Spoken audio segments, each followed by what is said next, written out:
जालना शहरात सध्या नागरिकांना पाणी टंचाईच्या झळा जाणवत आहे। खरं तर जालन्याला 54 MLT पाण्याची आवश्यकता आहे, मात्र सध्या परिस्थितीमध्ये 17 MLT पाणी शहराला मिळतंय आणि हा नवीन जो जलकुंभाचा प्लांट आहे हा 35 MLT पाण्याचा आणि लवकरच दिवाळीपर्यंत जालना शहराला या कुंभातून पाणी मिळणार असल्याचं आमदार अर्जुन खोतकर यांनी म्हटलेलं आहे। स्वतःच खोतकरांनी या सगळ्याची पाहणी केली। भाऊ, सध्या 17 MLT पाणी मिळतंय, 54 MLT पाण्याची गरज आहे। हा कुंभ कधीपर्यंत रेडी होईल आणि कधीपर्यंत जालनेकरांना पाणी मिळेल?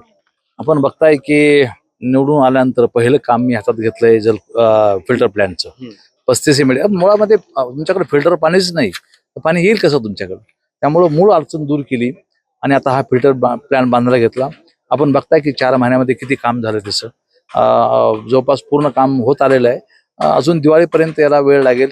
टेक्निकल काम आहे, मशिनरीचं काम आहे, ते पुढे त्याला थोडासा वेळ लागेल, परंतु दिवाळीपर्यंत पाणी देण्याचा आमचा विचार आहे। 1 दिवसाआड पाणी द्यायचा विचार आहे। हो, हा प्लांट पूर्ण झाल्यानंतर जालनेकरांना नेमकी किती दिवसाआड पाणी मिळेल असे तुमचा काय अंदाज? आमचा रोज देण्याचा विचार आहे, परंतु आता तरी आम्ही 1 दिवसाआड पाणी द्यायचा विचार केलेला आहे। भाऊ, सध्या शहरामध्ये भीषण पाणी टंचाई जाणवते। 17 MLT पाणी त्यातूनही काही लिकेज जाते। तुमचा काही पक्ष म्हणून काही पाणी टंचाईकडे काही नियोजन केलंय का? माननीय एकनाथ शिंदे साहेब यांच्या नेतृत्वामध्ये आम्ही पक्षाच्या वतीनं काही टँकर सुरू करणार आहोत लवकरच। शेवटचा प्रश्न, दैनिक सकाळच्या वतीनं पाणी कुठे आहे मांडण्यात येते, मात्र तुम्ही एक लोकप्रतिनिधी जे की त्यावर प्रतिक्रिया देतात, बाकीचे लोकप्रतिनिधी शहराच्या पाणी प्रश्नावर बोलताना पाहायला मिळत नाही। तेव्हा त्याच्याबद्दल काही बोलायचं नाही। माझा प्रयत्न आहे, मला लोकांना जबाबदारी दिलेली आहे, निवडून दिलेली आहे, मी माझी जबाबदारी पूर्ण करतो।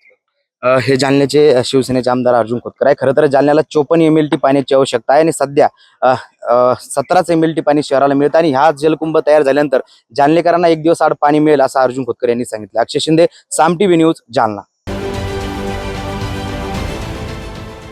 देश विदेशातील प्रत्येक घडामोडींचे लाईव्ह अपडेट मिळवण्यासाठी आता साम टीव्हीच्या सर्व सोशल मीडिया प्लॅटफॉर्मला लाईक, फॉलो आणि सबस्क्राईब करा।